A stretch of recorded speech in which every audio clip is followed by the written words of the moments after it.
Good PM guys. Yung guys, so tuwad na tuwad yung container.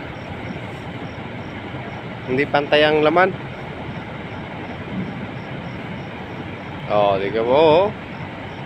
Yun ang mahirap guys buhatin.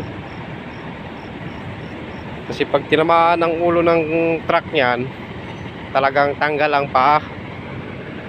Ulo yung tinamaan, paa natanggal. Di ba guys? Lapitan. Yun oh. Huwag mo nang lapitan yan kasi baka tamaan ka dyan.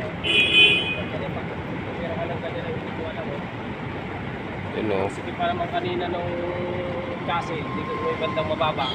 Kaya nung matanggal, hinila ako ng malayo. Talsik. Di ba yun?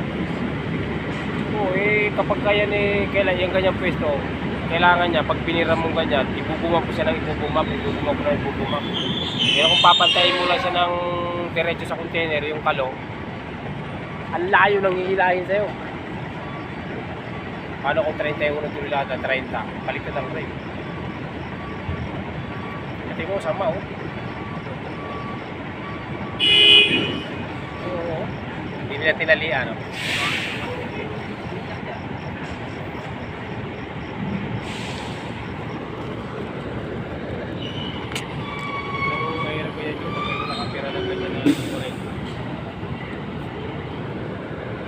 Dahil ka dyan.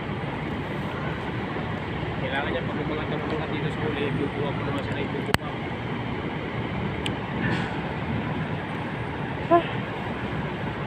Kung hindi mo binuwag yan, ilahin ka ng malayo.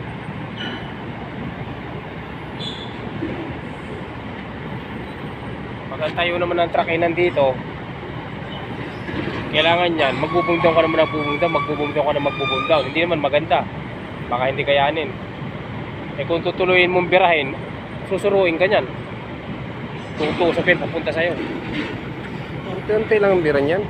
Ganyan ang ano yan.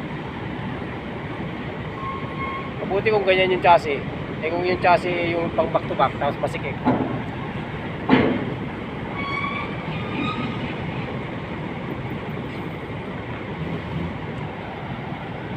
Ayan guys, nakarga na.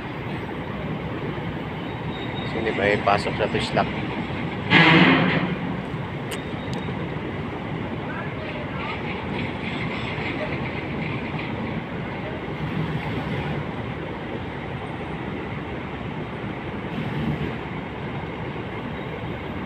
Hirap ko siyang guys ipasok gawa ng.